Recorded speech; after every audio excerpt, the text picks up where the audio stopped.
ಮಾಡಿದ್ದುಣ್ಣೋ ಮಾರಾಯ ಅಂತಾರಲ್ಲ, ಆ ರೀತಿಯಾಗಿದೆ ತಿಮ್ರೋಡಿಯ ವಿಚಾರ. ಯಾಕೆ ಅಂತೀರಾ? ಈ ರಿಪೋರ್ಟ್ ನೋಡಿ.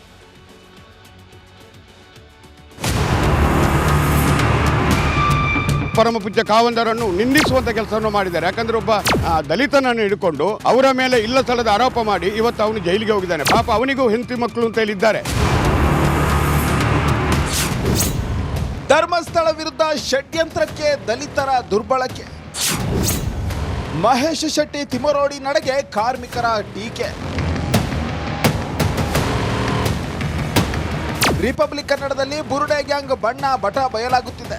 ಸುಜಾತಾ ಭಟ್ರಿಂದ ಹಿಡಿದು ಮಲ್ಲಿಕಾ ತನಕ ಹಲವರ ಅಸಲಿಯತ್ತು ಅನಾವರಣಗೊಂಡಿದೆ. ಜೊತೆಗೆ ಚಿನ್ನಯ್ಯನ ಹೆಂಡತಿಯ ಮೂಲಕ ಅಸಲಿ ಸತ್ಯ ಬಯಲಿಗೆ ಎಳೆಯೋ ಪ್ರಯತ್ನವನ್ನು ಕೂಡ ನಾವು ಮಾಡಿದ್ವಿ. ಇದೀಗ ತಿಮರೋಡಿ ವಿರುದ್ಧ ದಲಿತ ಕಾರ್ಮಿಕರು ಸಿಡಿದೆದ್ದಿದ್ದಾರೆ. ಧರ್ಮಸ್ಥಳ ವಿರುದ್ಧ ಷಡ್ಯಂತ್ರಕ್ಕೆ ದಲಿತರ ದುರ್ಬಳಕೆ ಮಾಡಲಾಗಿದೆ ಎಂದು ಕಿಡಿಕಾರಿದ್ದಾರೆ.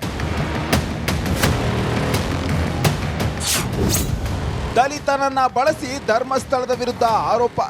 ನಾವು ಹೇಳೋದು ಏನಂದರೆ, ಧರ್ಮಸ್ಥಳದ 40 ವರ್ಷದಿಂದ ನಾನು ಧರ್ಮಸ್ಥಳದಲ್ಲಿ ಕೆಲಸ ಮಾಡ್ತಿದ್ದೇನೆ.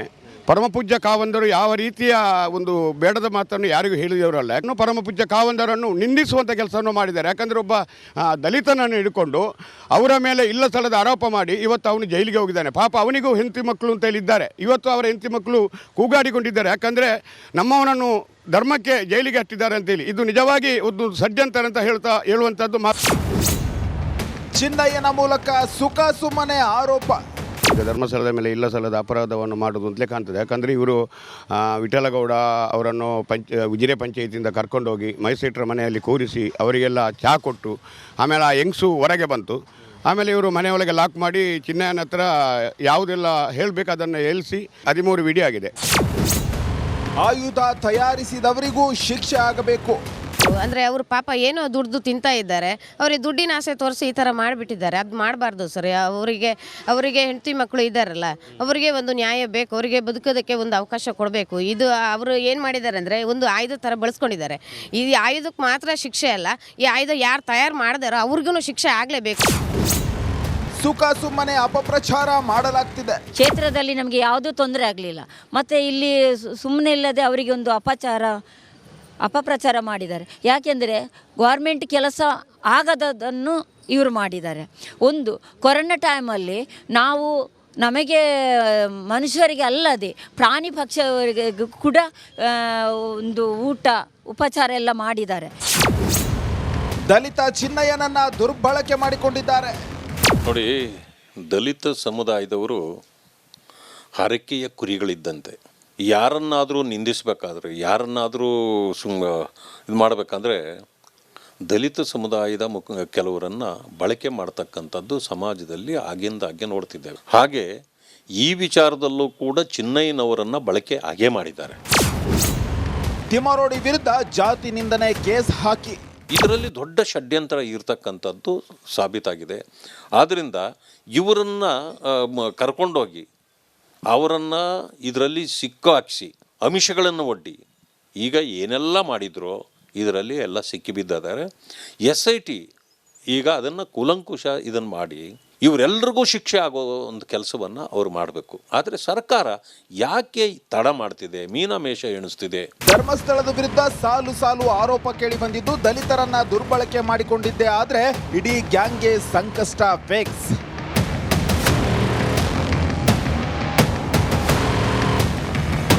ಮುತ್ತು ಲಮಾಣಿ ಜೊತೆ ಅಭಿಷೇಕ್, ರಿಪಬ್ಲಿಕ್ ಕನ್ನಡ. ಮಾಡಿದ್ದುಣ್ಣೋ ಮಾರಾಯ ಅಂತಾರಲ್ಲ, ಆ ರೀತಿಯಾಗಿದೆ ತಿಮ್ರೋಡಿಯ ವಿಚಾರ. ಯಾಕೆ ಅಂತೀರಾ? ಈ ರಿಪೋರ್ಟ್ ನೋಡಿ.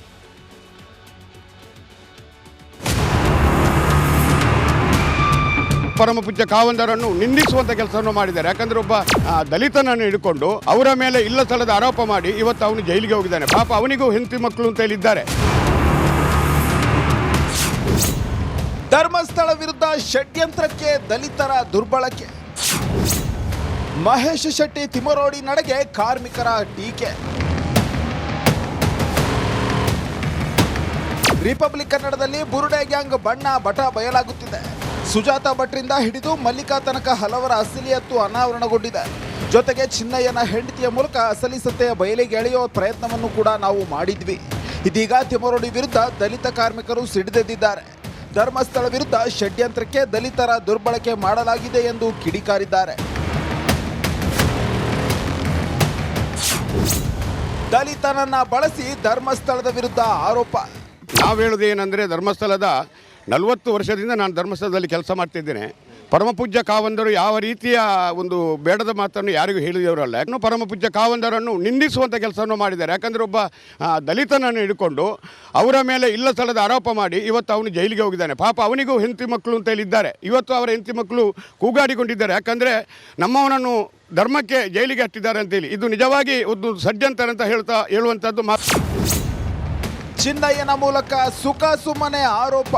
ಈಗ ಧರ್ಮಸ್ಥಳದ ಮೇಲೆ ಇಲ್ಲ ಸಲ್ಲದ ಅಪರಾಧವನ್ನು ಮಾಡೋದು ಅಂತಲೇ ಕಾಣ್ತದೆ. ಯಾಕಂದರೆ ಇವರು ವಿಠಲಗೌಡ ಅವರನ್ನು ಉಜಿರೆ ಪಂಚಾಯಿತಿಯಿಂದ ಕರ್ಕೊಂಡೋಗಿ ಮೈಸೇಟ್ರ ಮನೆಯಲ್ಲಿ ಕೂರಿಸಿ ಅವರಿಗೆಲ್ಲ ಚಹಾ ಕೊಟ್ಟು ಆಮೇಲೆ ಆ ಹೆಂಗಸು ಹೊರಗೆ ಬಂತು. ಆಮೇಲೆ ಇವರು ಮನೆಯೊಳಗೆ ಲಾಕ್ ಮಾಡಿ ಚಿನ್ನಯ್ಯನ ಹತ್ರ ಯಾವುದೆಲ್ಲ ಹೇಳಬೇಕು ಅದನ್ನು ಹೇಳಿಸಿ 13 ವಿಡಿಯೋ ಆಗಿದೆ. ಆಯುಧ ತಯಾರಿಸಿದವರಿಗೂ ಶಿಕ್ಷೆ ಆಗಬೇಕು. ಅಂದರೆ ಅವರು ಪಾಪ ಏನೋ ದುಡ್ದು ತಿಂತಾ ಇದ್ದಾರೆ, ಅವ್ರಿಗೆ ದುಡ್ಡಿನ ಆಸೆ ತೋರಿಸಿ ಈ ಥರ ಮಾಡಿಬಿಟ್ಟಿದ್ದಾರೆ. ಅದು ಮಾಡಬಾರ್ದು ಸರ್. ಅವರಿಗೆ ಹೆಂಡತಿ ಮಕ್ಕಳು ಇದ್ದಾರಲ್ಲ, ಅವರಿಗೆ ಒಂದು ನ್ಯಾಯ ಬೇಕು, ಅವರಿಗೆ ಬದುಕೋದಕ್ಕೆ ಒಂದು ಅವಕಾಶ ಕೊಡಬೇಕು. ಇದು ಅವರು ಏನು ಮಾಡಿದ್ದಾರೆ ಅಂದರೆ ಒಂದು ಆಯುಧ ಥರ ಬಳಸ್ಕೊಂಡಿದ್ದಾರೆ. ಈ ಆಯುಧಕ್ಕೆ ಮಾತ್ರ ಶಿಕ್ಷೆ ಅಲ್ಲ, ಈ ಆಯುಧ ಯಾರು ತಯಾರು ಮಾಡಿದಾರೋ ಅವ್ರಿಗೂ ಶಿಕ್ಷೆ ಆಗಲೇಬೇಕು. ಸುಖ ಸುಮ್ಮನೆ ಅಪಪ್ರಚಾರ ಮಾಡಲಾಗ್ತಿದೆ. ಕ್ಷೇತ್ರದಲ್ಲಿ ನಮಗೆ ಯಾವುದೂ ತೊಂದರೆ ಆಗಲಿಲ್ಲ. ಮತ್ತು ಇಲ್ಲಿ ಸುಮ್ಮನೆ ಇಲ್ಲದೆ ಅವರಿಗೆ ಒಂದು ಅಪಪ್ರಚಾರ ಮಾಡಿದ್ದಾರೆ. ಯಾಕೆಂದರೆ ಗೌರ್ಮೆಂಟ್ ಕೆಲಸ ಆಗದದನ್ನು ಇವರು ಮಾಡಿದ್ದಾರೆ. ಒಂದು ಕೊರೋನಾ ಟೈಮಲ್ಲಿ ನಮಗೆ ಮನುಷ್ಯರಿಗೆ ಅಲ್ಲದೆ ಪ್ರಾಣಿ ಪಕ್ಷಿಯವರಿಗೆ ಕೂಡ ಒಂದು ಉಪಚಾರ ಎಲ್ಲ ಮಾಡಿದ್ದಾರೆ. ದಲಿತ ಚಿನ್ನಯ್ಯನನ್ನ ದುರ್ಬಳಕೆ ಮಾಡಿಕೊಂಡಿದ್ದಾರೆ. ನೋಡಿ, ದಲಿತ ಸಮುದಾಯದವರು ಹರಕೆಯ ಕುರಿಗಳಿದ್ದಂತೆ.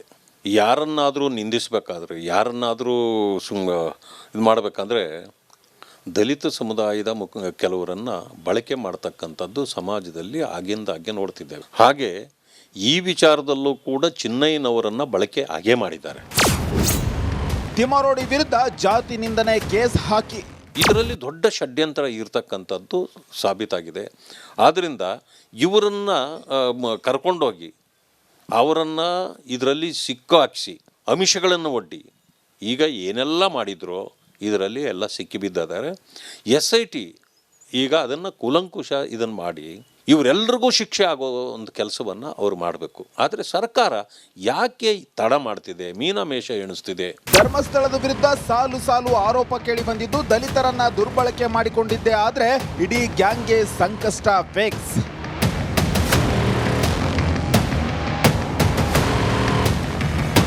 ಮುತ್ತು ಲಮಾಣಿ ಜೊತೆ ಅಭಿಷೇಕ್, ರಿಪಬ್ಲಿಕ್ ಕನ್ನಡ.